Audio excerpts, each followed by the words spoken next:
పెళ్ళయ్యి సరిగ్గా నెల తిరగకుండానే భర్త వీరమరణం పొందాడు.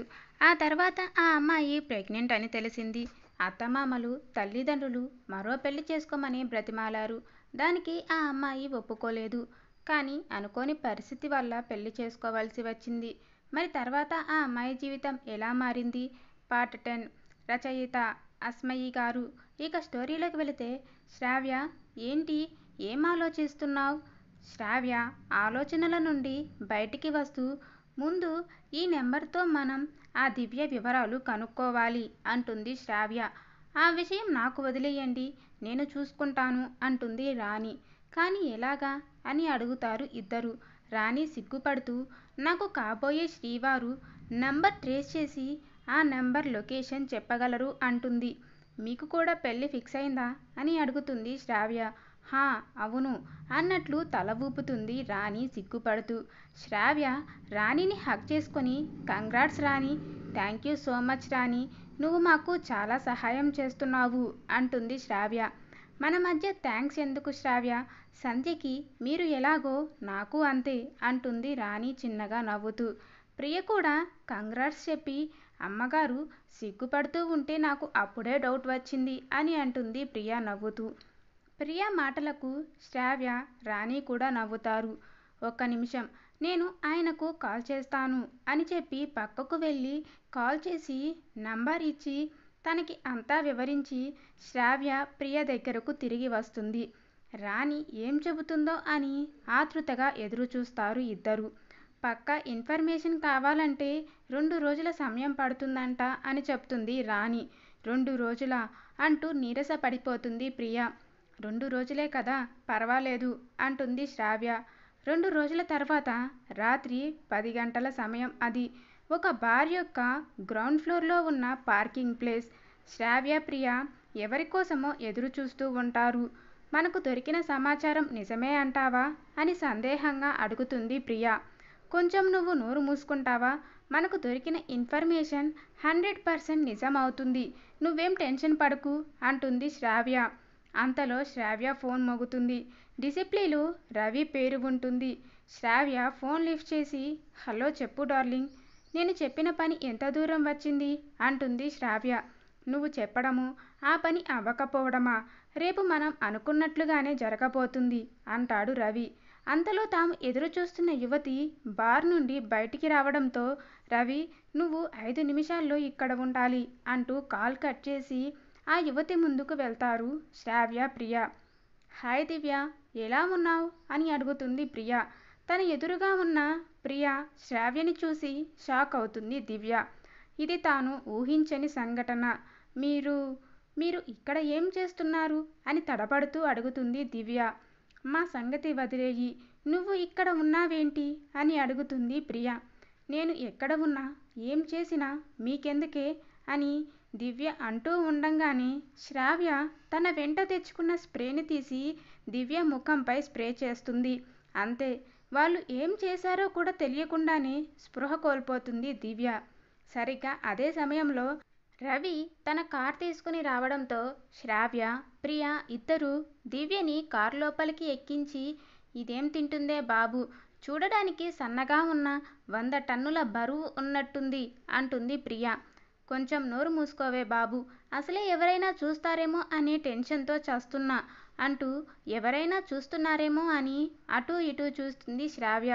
ఎవరూ చూడకపోవడంతో ఊపిరి పీల్చుకొని, పద, త్వరగా వెళ్ళాలి ఇక్కడి నుండి అని అక్కడి నుండి బయలుదేరుతారు. అది సంధ్య డెలివరీ అయిన రోజు. ఆ రాత్రి సంధ్యతో పాటు అక్కడే ఉన్న శారదమ్మ, రాధమ్మలు నిద్రపోయి ఉంటారు. ఎవరో తన తలపై చెయ్యి వేసి నిమిరినట్లు అనిపిస్తుంది సంధ్యకు. కొన్ని గంటల ముందే డెలివరీ అవ్వడం వల్ల ఇంకా ఒళ్ళంతా నొప్పిగా అనిపిస్తుంది సంధ్యకు. కదలలేని పరిస్థితి. మెల్లిగా కళ్ళు తెరిచి చూస్తుంది. ఒక వ్యక్తి తన పక్కన కూర్చొని తన తలను ప్రేమగా నిమురుతున్నాడు. ఆ వ్యక్తి ఎవరో అర్థం కావడం లేదు తనకి. కానీ ఆ వ్యక్తి కళ్ళల్లో ప్రేమ తప్ప ఇంకా ఏమీ కనిపించడం లేదు. ఆ ప్రేమ తనను ఓదార్చినట్లుగా అనిపిస్తుంది సంధ్యకు. తను మళ్ళీ మెల్లిగా నిద్రలోకి జారుకుంటుంది. పడుకుని ఉన్న సంధ్య ఒక్కసారిగా రంజిత్ అంటూ గట్టిగా అరుస్తూ నిద్రలేస్తుంది. అంటే ఆ రోజు జరిగింది కల కాదు. ఆ రోజు తన దగ్గరకు వచ్చింది రంజిత్. అవును, రంజితే. నేను రంజిత్ని అప్పుడే చూశాను అని గుర్తు చేసుకుంటుంది సంధ్య. సంధ్య గట్టిగా అరవడంతో శ్రావ్య సంధ్య రూమ్కి కంగారు పడుతూ వస్తుంది. ఏమైంది వదిన, అలా అరిచావు అంటూ కంగారు పడుతుంది శ్రావ్య. శ్రావ్య మీద కోపంతో ఉన్న సంధ్య ఏమీ లేదు, నువ్వు వెళ్ళు అంటుంది సంధ్య. సంధ్య ఇంకా కోపంలో ఉంది అని అనుకొని శ్రావ్య రూమ్ నుండి బయటకు వెళ్ళబోతుంటే ఆగు శ్రావ్య అంటుంది సంధ్య. శ్రావ్య ఆగి సంధ్య వైపు తిరిగి ఏంటి వదిన అని అడుగుతుంది. సమీర పుట్టినరోజు రాత్రి రంజిత్ నా దగ్గరికి వచ్చారా అని అడుగుతుంది సంధ్య. ఇప్పుడు సంధ్యకు నిజం చెప్పే సమయం వచ్చిందని శ్రావ్యకు అనిపిస్తుంది. ఆ రోజు అన్నయ్య వచ్చాడు. అయితే ఎందుకు వచ్చారు? నీ మీద పిచ్చి ప్రేమతో అంటూ విరక్తిగా నవ్వుతుంది శ్రావ్య. రంజిత్కి నాపై ఉన్నది ప్రేమ లేదా వ్యామోహమా అని వెటకారంగా అడుగుతుంది. అయినా నాకు ఒక విషయం అర్థం కావడం లేదు శ్రావ్య. నువ్వు ప్రతాప్కి చెల్లివా లేదా రంజిత్కి చెల్లివా? నీ సొంత అన్నయ్య భార్యను వేరొకరు పొందాలని అనుకుంటుంటే నువ్వు వాళ్లకు సపోర్ట్ చేస్తావా? నీకు సిగ్గుగా లేదా?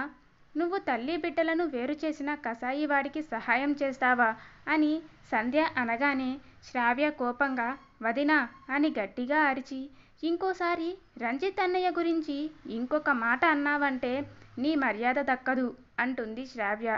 ఎప్పుడూ తనని ఒక్క మాట కూడా అనని శ్రావ్య ఈరోజు అలా మాట్లాడడంతో సంధ్య నోటి నుండి ఒక్క మాట కూడా బయటికి రాదు. ప్రేమకి వ్యామోహానికి తేడా తెలియని నిన్ను రంజిత్ అన్నయ్య ప్రేమించాడా? అసలు నీకు ఒక విషయం తెలుసా? నువ్వు ప్రతాప్ అన్నయ్యను కలవకముందే రంజిత్ అన్నయ్య నిన్ను ప్రేమించడం మొదలుపెట్టాడు. సంధ్య షాక్ అవుతూ ఏంటి నువ్వనేది? అబద్ధం చెప్పకు శ్రావ్య. అబద్ధం చెప్పాల్సిన అవసరం నాకు లేదు వదిన. అన్నయ్య తాను సెటిల్ అయిన తర్వాత నీకు ప్రపోజ్ చేసి పెళ్లి చేసుకుందాం అనుకున్నాడు. కానీ నువ్వు ప్రతాప్ అన్నయ్య ఒకరినొకరు ఇష్టపడుతున్నారు అని తెలిసి తను మీ ఇద్దరికీ ఇబ్బంది కాకూడదని ఈ ఇంటికి తన స్నేహితుడికి దూరంగా ఉన్నాడే తప్ప వేరొక ఉద్దేశంతో కాదు. మరి దివ్య సంగతి ఏమిటి అని అడుగుతుంది సంధ్య. ఆ రోజు మధ్యాహ్న సమయంలో దివ్యకి మెలకువ వస్తుంది. తన చేతులు కాళ్ళు ఒక చైర్కి కట్టి ఉన్నాయి. హలో మేడం అని శ్రావ్య గొంతు వినిపిస్తుంది దివ్యకు. దివ్యకు నిన్న రాత్రి జరిగిన సంఘటన గుర్తుకు వస్తుంది. మెల్లిగా ఒసే రాక్షసి, నీకు నేను ఏం ద్రోహం చేశానని నన్ను ఇలా బంధించావు అని అరుస్తుంది దివ్య. నేను అదే విషయం అడుగుతున్నాను. మా అన్న నీకు ఏం ద్రోహం చేశాడే? దివ్యకి ఏదో అర్థమైనట్లు పిచ్చి పట్టినట్లుగా గట్టిగా నవ్వడం మొదలు పెడుతుంది. అంటే రంజిత్ సంధ్యల పెళ్ళి క్యాన్సిల్ అయ్యిందన్నమాట. అందుకేనా మీ ఏడుపు అంతా? నాకు చాలా ఆనందంగా ఉంది ఇప్పుడు. నేను అనుకున్నది సాధించాను అంటూ ఇంకా గట్టిగా నవ్వుతుంది దివ్య. డాక్టర్ వర్మ, రాణి, ఇంకో వ్యక్తి కూడా అక్కడ ఉండడం గమనిస్తుంది దివ్య. అందరూ ఒకటైపోయి నాపై కుట్ర పన్నారు అన్నమాట. మీరు ఇప్పుడు ఎంత ప్రయత్నించినా ఈ పెళ్లి జరగదు అంటుంది దివ్య నవ్వుతూ. అయినా నా జీవితం నాశనం చేసిన రంజిత్ని ఎలా సంతోషంగా ఉండనిస్తాను అని అనుకుంటున్నావు? దివ్య మాటలు విని దివ్యను చంపేద్దామన్నంత కోపం వస్తుంది ప్రియకి. నీ జీవితం అన్నయ్య నాశనం చేశాడా? ఆ మాట అనడానికి సిగ్గుగా లేదు నీకు?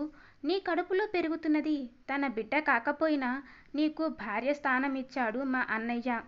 నువ్వు పుట్టిన బిడ్డను దిక్కులేని దానిలా వదిలేసి అమెరికా పారిపోతే సొంత బిడ్డ కన్నా ఎక్కువ ప్రేమను పంచాడు మా అన్నయ్య. అదేనా నీకు చేసిన ద్రోహం అని కోపంగా అడుగుతుంది ప్రియ. హా మరి కాదా? నేను సూపర్ మోడల్ అవ్వాలన్న కల మీ అన్నయ్య వల్ల నెరవేరలేదు. నేను ప్రెగ్నెంట్ అని తెలిసిన తర్వాత ఆ దరిద్రాన్ని వదిలించుకుందామనుకుంటే అది కూడా మీ అన్న వల్ల కుదరలేదు. పోనీ మీ అన్నను పెళ్లి చేసుకొని ఈ దరిద్రాన్ని మీ అన్న పిట్టగా నమ్మించాలి అనుకున్నా. కానీ నా బ్యాడ్ లక్, అది కుదరలేదు. ఇంకా భార్యస్థానం ఇచ్చాడు అంటున్నావు కదా? భార్యస్థానం ఇచ్చాడు, కానీ భర్తగా నన్ను ఎప్పుడూ తాకలేదు. ఇంకా ఇలాంటి జీవితం నాకెందుకు? అందుకే ఆ దరిద్రాన్ని మీ అన్నకే వదిలేసి నాకు సంతోషాన్ని ఇచ్చే జీవితాన్ని వెతుక్కుంటూ అమెరికా వెళ్ళిపోయాను. కానీ నేను వెళ్ళిన చోట కూడా నాకు కావలసిన జీవితం దొరకలేదు. అందుకే 4 సంవత్సరాల తర్వాత తిరిగి ఇండియాకు వచ్చేశాను. ఒకరోజు షాపింగ్ చేస్తుంటే నాకు రంజిత్, సంధ్య జంటగా కనిపించారు. వాళ్ళని అలా చూసి నా రక్తం ఉడికిపోయింది. నా సంతోషాన్ని దూరం చేసి వాళ్ళెందుకు సంతోషంగా ఉండాలి? అందుకే అందుకే సంధ్యకు రంజిత్ గురించి లేనిపోనివి చెప్పి రంజిత్ అంటేనే అసహ్యం కలిగేలా చేశాను సంధ్యకు. పాపం పిచ్చి సంధ్య నేను చెప్పింది నిజం అనుకొని నమ్మేసింది అని గట్టిగా నవ్వుతూ ఉంటుంది. అప్పటి వరకు డాక్టర్ వర్మ వెనుక నుండి దివ్య మాటలు వింటున్న సంధ్య కోపంగా వచ్చి దివ్య చెంప చెల్లుమనిపిస్తుంది. సంధ్యను అక్కడ చూసిన దివ్య నోట మాట రాదు. అసలు తను ఎందుకు నిజం చెప్పింది కూడా అర్థం కాదు దివ్యకు. ఛ, నువ్వు అసలు ఆడదానివేనా? నీ స్వార్థంతో నీ జీవితాన్ని నువ్వు నాశనం చేసుకున్నదే కాకుండా ఆ పసిబిడ్డకు కూడా తల్లి ప్రేమ నోచుకోకుండా చేసిన మూర్ఖురాలివి నువ్వు. నిన్ను చూస్తేనే అసహ్యం కలుగుతుంది నాకు. నీ మాటలు విని రంజిత్ని అనుమానించాను చూడు. నేను నీకంటే మూర్ఖురాలిని అని తన 2 చేతులతో ముఖాన్ని కప్పుకొని ఏడుస్తుంది సంధ్య. శ్రావ్య సంధ్య భుజంపై చెయ్యి వేసి, ఇప్పటికైనా నిజం తెలిసింది వదినా. దివ్య తన నోటితో చెబితే తప్ప నువ్వు నమ్మవని దివ్యని ఇలా కిడ్నాప్ చేయాల్సి వచ్చింది. అంతలో అక్కడ ఉన్న వ్యక్తి డాక్టర్ వర్మతో, ఇప్పుడు దివ్యని స్టేషన్కి తీసుకుని వెళ్ళొచ్చా బ్రదర్ అని అడుగుతాడు నవ్వుతూ. హా, నేను ఇచ్చిన ఇంజెక్షన్ ప్రభావం ఇంకా 5 నిమిషాల్లో పోతుంది. ఇప్పుడు తీసుకెళ్ళొచ్చు అని చెప్పాడు డాక్టర్ వర్మ. దివ్య వాళ్ళ మాటలు విని షాక్ అవుతుంది. వద్దు ప్లీజ్, నన్ను అరెస్ట్ చేయొద్దు అంటూ మెల్లిగా స్పృహ కోల్పోతుంది. సంధ్య అనుమానంగా, అసలు ఇతను ఎవరు? దివ్యను స్టేషన్కి ఎందుకు తీసుకెళ్తారు? డాక్టర్ వర్మ, అసలు దివ్యకి మీరు ఏం ఇంజెక్షన్ చేశారు అని అడుగుతుంది Sandhya. Hi Sandhya, I'm ACP Gautam. నేను మీ బెస్ట్ ఫ్రెండ్ రాణికి కాబోయే హస్బెండ్ అని తనను తాను పరిచయం చేసుకుంటాడు గౌతమ్. సంధ్య రాణి వైపు చూస్తుంది. రాణి అవును అంటూ సిగ్గుపడుతుంది. అది చూసి సంధ్యకు అంతా బాధలో కూడా నవ్వొస్తుంది. కానీ గౌతమ్ దివ్యను స్టేషన్కి ఎందుకు తీసుకువెళ్తున్నారు అని అనుమానంగా అడుగుతుంది సంధ్య. ఎందుకంటే తను ఇండియాకు వచ్చిన తర్వాత ఒక డ్రగ్ ముఠాతో కలిసి ఒక బార్లో డ్రగ్స్ సప్లై చేస్తుంది అని చెప్పాడు గౌతమ్. సంధ్య షాక్ అవుతుంది. అప్పుడు రాణి, నేను దివ్య నెంబర్ ట్రేస్ చేయమని నెంబర్ గౌతమ్కి ఇచ్చాను.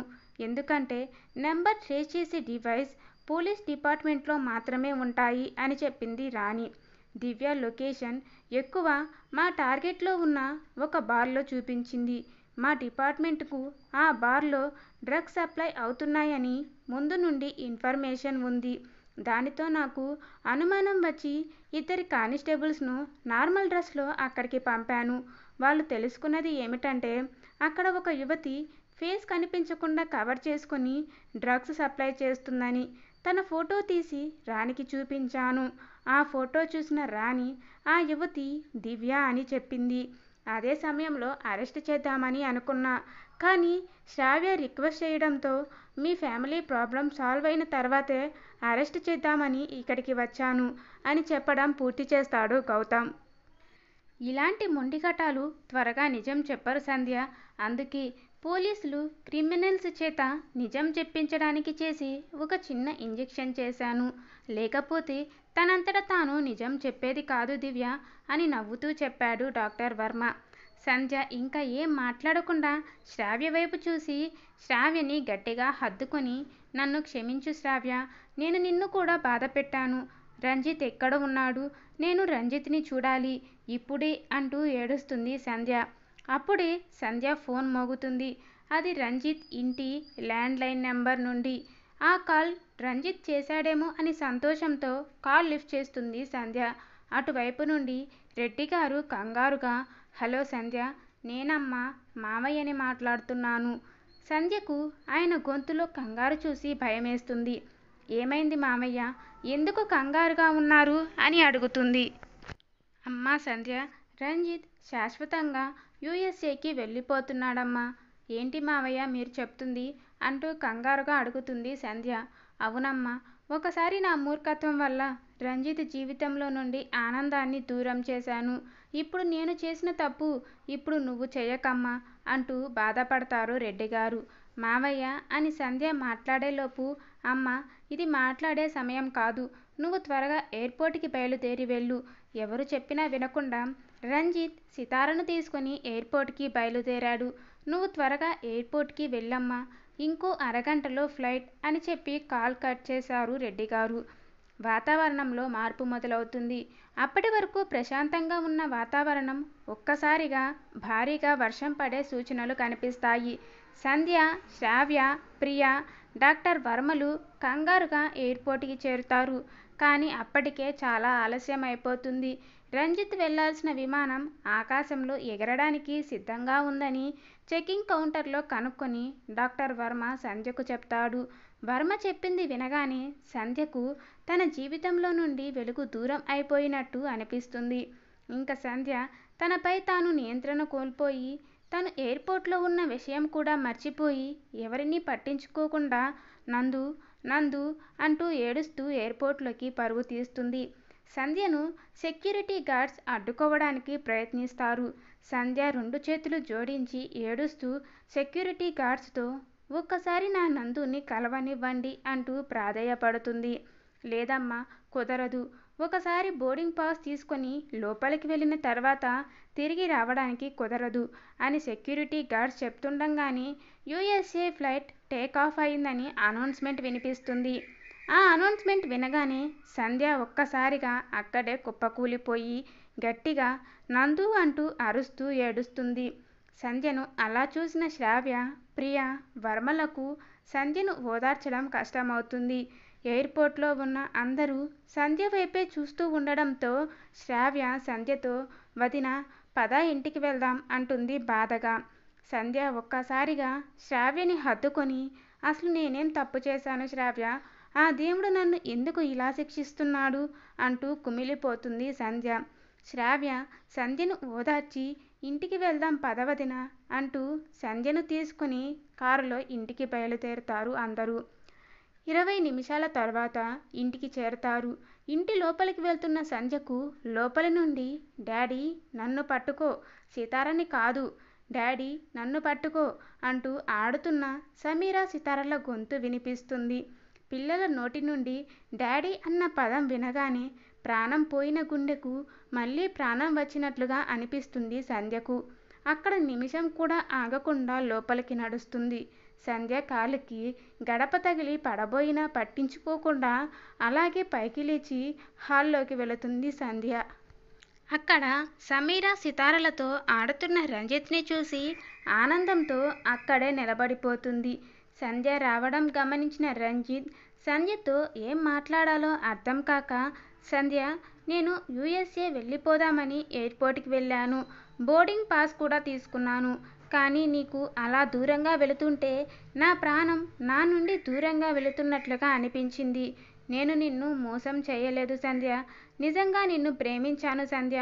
అదే విషయం చెప్పడానికి వచ్చాను అని రంజిత్ అంటుండగానే సంధ్య పరిగెత్తుకుంటూ వచ్చి రంజిత్ని గట్టిగా హత్తుకుంటుంది. రంజిత్కి కొన్ని క్షణాల పాటు అక్కడ ఏం జరిగిందో అర్థం కాదు. నన్ను క్షమించు, నేను నీ ప్రేమని అర్థం చేసుకోలేకపోయిన మూర్ఖురాలిని అంటూ రంజిత్ను గట్టిగా హత్తుకొని ఏడుస్తుంది సంధ్య. రంజిత్ శ్రావ్య వైపు చూస్తాడు. శ్రావ్య నవ్వుతూ కన్ను కొట్టి డన్ అంటూ తన బొటని వేలు చూపిస్తుంది రంజిత్కి విషయం అర్థమవుతుంది. అప్పటి వరకు తనను హత్తుకొని ఉన్న సంధ్యను రంజిత్ కూడా సంతోషంతో ఇంకా గట్టిగా హత్తుకొని, నాకు చాలా ఆనందంగా ఉంది సంధ్య, నువ్వు నా ప్రేమను అర్థం చేసుకున్నందుకు అంటూ సంధ్య నుదుటిపై ముద్దు పెట్టుకుంటాడు రంజిత్. అపార్థాలు తొలగిపోయి నిజమైన ప్రేమ వల్ల ఒక్కటైన జంటను చూసి అక్కడ ఉన్న కుటుంబ సభ్యులు మరియు స్నేహితులు అంతా చప్పట్లతో వాళ్ళ ఆనందాన్ని వ్యక్తపరుస్తారు. పంతులు గారు, పెళ్లి కూతురిని తీసుకురండి అన్న పిలుపుతో సంధ్య పాత జ్ఞాపకాల నుండి బయటికి వస్తుంది. జరిగిందంతా ఒక కలలా అనిపిస్తుంది సంధ్యకు. రంజిత్తో సంధ్యకు, రవితో శ్రావ్యకు, రాజుతో శృతికి అనుకున్న ముహూర్తానికి వివాహం జరుగుతుంది. అలా ఈ కథ ఎండ్ అవుతుంది. ఫ్రెండ్స్, మీకు ఈ స్టోరీ నచ్చిందని అనుకుంటున్నాను. అయితే వెంటనే నా ఛానల్ను సబ్స్క్రైబ్ చేసి పక్కనే ఉన్న బెల్ ఐకాన్పై ప్రెస్ చేయండి. అలాగే ఈ స్టోరీ మీకు ఎలా అనిపించిందో తప్పకుండా లైక్ చేసి కామెంట్ చేసి చెప్పండి. Thank you for watching.